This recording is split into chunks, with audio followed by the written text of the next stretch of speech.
Good day, everyone. Welcome to Virtual Concert Halls.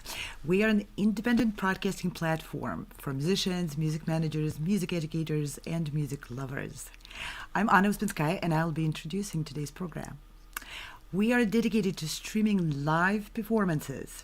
We connect musicians with their audiences and with each other in real time over the internet. Today, we are proud to present pianist and composer Alexander Schwarzkopf, who will be joining us from Eugene, Oregon. Alex, you are a definition of diversity. I love that word, and that's who you are. You're an artist as a person. You're an accomplished pianist with many awards under your belt and some of the most diverse repertoire under your fingertips, from Bach Goldberg Variations to unique album of Falkofine Bach figures, 17 choreographic etudes. I have a hard time saying it, let alone playing this. You performed around the globe. You're a jury member of many competitions. You're an acclaimed composer with many awards bestowed upon you for your original works. And a researcher, a visiting lecturer, an educator, and I saved the best for the last. You are an ultra marathoner. Welcome to our studio. This is an honor to have you. Such a great pleasure. Thank you so much. Listen, I want to ask you the question. You're doing so many different things, and you're teaching, you're lecturing, you're researching, you're composing, you're performing. How do all those different aspects of your life shape you as an artist? And how do they, just tell us, how do they translate into what you compose? You're going to be presenting your own compositions today, into what you compose, how, why, and for who?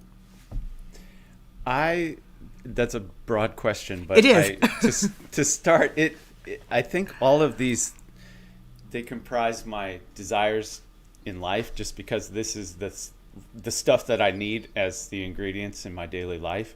But I find that the cross-pollination of running, for instance, with piano playing and music study is a natural benefit, in the sense that you have two of the same psychological processes going on, but one you sit still and the other you move a lot. So I like that juxtaposition of the two.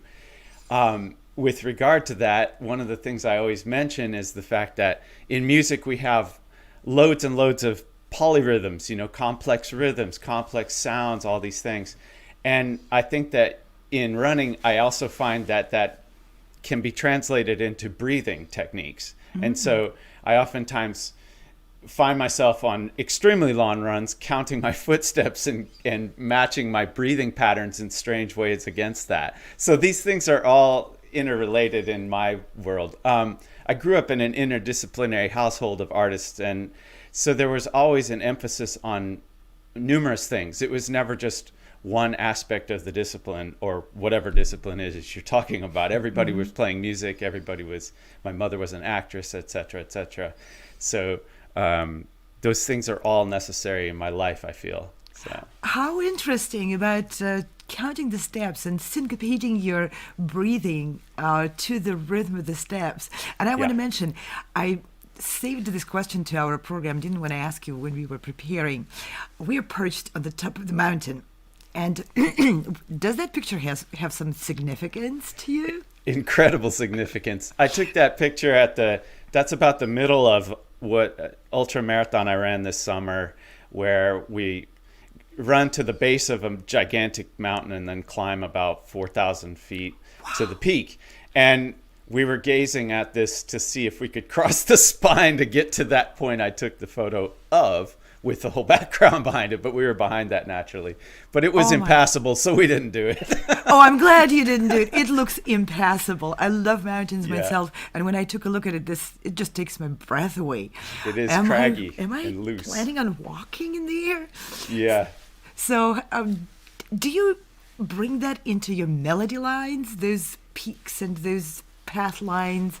I think these juxtapositions also play a part in the music and the concept of the music. And part of what I saw when I first started to really understand Brahms and the vast, expanses of time that can pass in some of these works. For instance, the train of thought you need to play such a work like the Goldberg Variations, or the smallest little vignette, you still have to have a concept of time. And there's something that you get from the top of a mountain that gives you all of that in perspective. And you have to really work for it. That's the thing. Is so, some of the hardest pieces are very short. And some of them, the longer ones are maybe that difficult, but they maybe are just more, more taxing or dramatic in a different way. And so you get a little bit more chance to stretch out. But so I bring it all together. Perseverance it takes to complete a composition or complete preparation for the concert or complete your ascent to a mountain. I can see that those are related, absolutely. The follow through, yes. Yeah, exactly. And one of the pieces one of your new compositions you're planning to perform for us today, you characterized it as a intertwining pathways, something. Can you speak about that a little bit? The labyrinth of pathways in the lines in Frere Jacques. That's the funniest thing, is that this is such a simple tune. Like we all know, they play the best for theme and variations.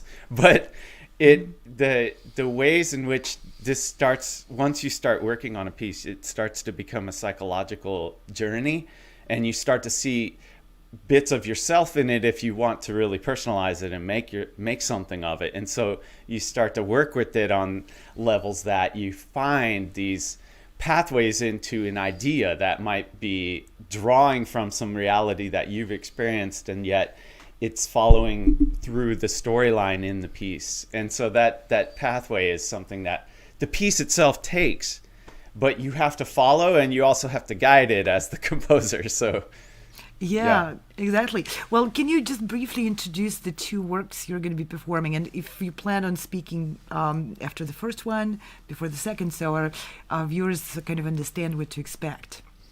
Absolutely. The first piece I'll play will be the cycle of 27 preludes, Pandemic Preludes. These are short pieces. They were composed largely during the pandemic. There are a few that were not, but those all relate very well, and I decided to make them a part of the cycle. There is a sort of subset of 5 pieces that I composed for the Makrokosmos Project Festival that I also included in the set, because I believe they're poignant miniatures that speak to the times. But I feel there's some strange looking back and coming to grips with who you are and what's going on and everything that's happened during the pandemic for all of us, in a way that I chose to reflect on this way. And part of what I love about playing piano and being a composer as well is that with the works like the old music that we play, which all of it is basically old, unless you're playing new music that's absolutely, yes, written right now, but it's old once it's done. It's all reflective of something. And so you might find a point where you stand at the top of a mountain, metaphorically speaking, but you brought yourself to that idea. In your own writing, you have to actually bring yourself back to that idea when you play it again. So each time that you play it, it becomes more of a part of you than the first time you thought it, and it grows on you that way. But the pandemic is something that I felt removed from life as it was somehow, and I don't know why, but I started to look at things that I don't usually do, which is write pieces like these genre pieces, a saraband, or exploring all this counterpoint in a very kind of, hybrid language of the Baroque classic to the 19th century type of sounds. You find all those harmonies present, but that rigor of the compositional structure of counterpoint or the song forms and such, these are things that somehow gave me something to observe this time with as like a lens. So that's part of the reason why these pieces are interesting, is that they are accessible on a different level, partially just because of that.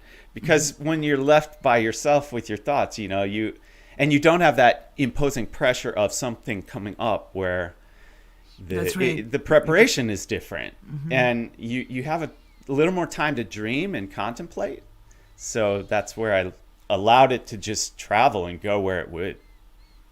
Very interesting.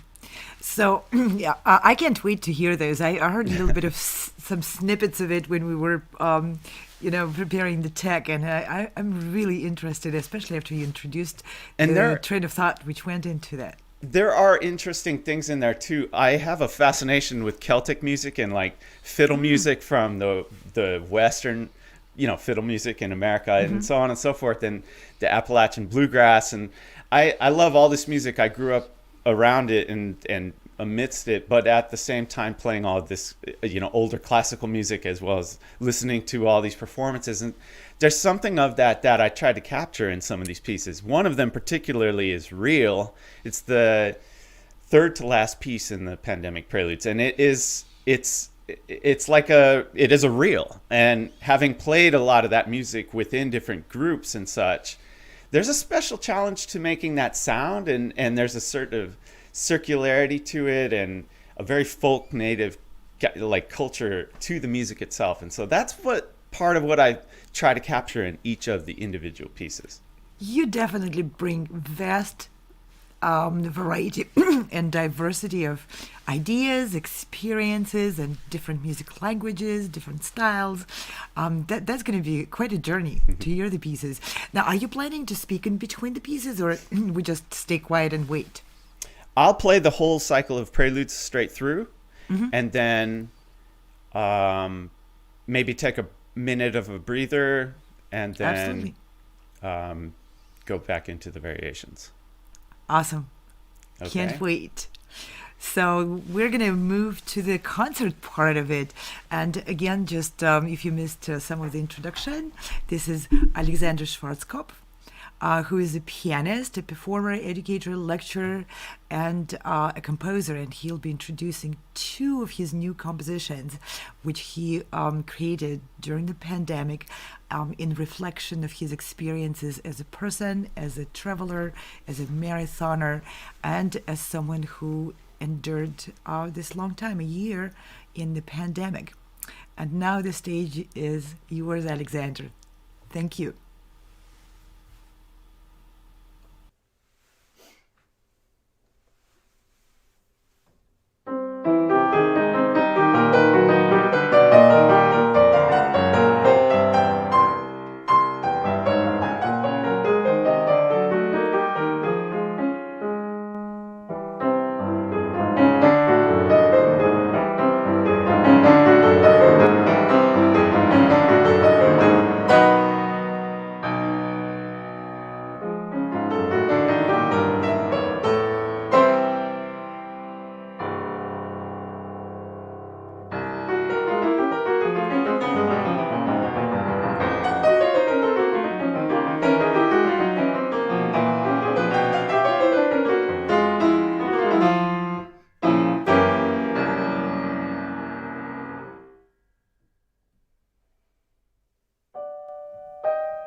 What a program. Oh my gosh. Thank you, Alex, so much for bringing this really labyrinth of polyphonic forms. That was really very interesting. You're absolutely right. An extraordinary interesting piece and very emotionally charged. Yes. Loved it. It is a journey every time, and Counterpoint is the place where you can really make two simultaneous conversations. So Absolutely. I feel like that's where the polytonality and counterpoint intersect and bring you to the heights of declamation. Absolutely. And now we're having more than just two people talking. Take a look at the screen. There's some comments from people. Yes. So, and thank you for commenting. Thank you so much, Sarah. And more Thank people you, are watching. Heda. Very nice. Wonderful. Well, it was a real treat to play here for you today and to share these pieces. Again, they're like dialogues. They're like diaries of life experiences. So more comments. People yes. keep talking. So, yeah. Thank you for commenting. Yes, thank you very much, Rhonda. Yeah, you had quite an audience of very warm supporters, and thank you for joining the program and watching, and thank you for being part of this live presentation of Alex's new compositions. It's a premiere, so welcome to the premiere. It was wonderful. So would you like to say maybe a few words to people who are watching before we close? Well, thank you all so much for attending today. Thank you for your support during these times.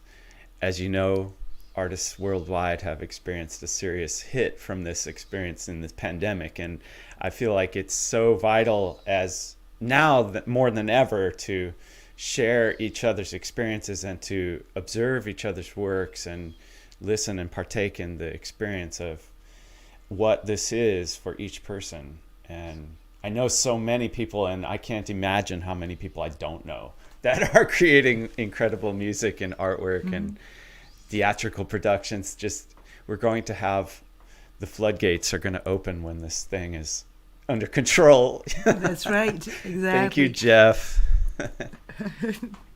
So thank you, Alex, very much. And thank you everyone who tuned in and participated in this, and we feel your presence behind the screens and behind the cameras. And oh, look. Thank you, Stephen.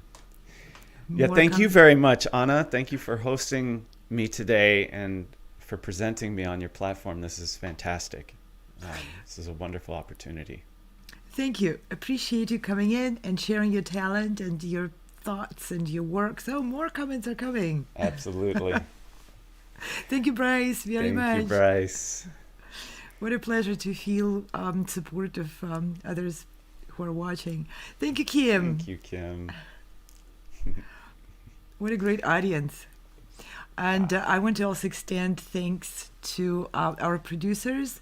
Today, the director of the show was Igor Zubkovsky, and the technical producer was Frere Jacques, and he is also our artistic director. It was a great pleasure to work with you, Alex. And with that, we're going to say goodbye, and we'll see you again. Please stay tuned for more programs. And Alex, we hope to have you back. Thank you so much, Anna. Bye, everyone. Bye, everyone. It's a wonderful day. Thank you for sharing this with us today. Thank you.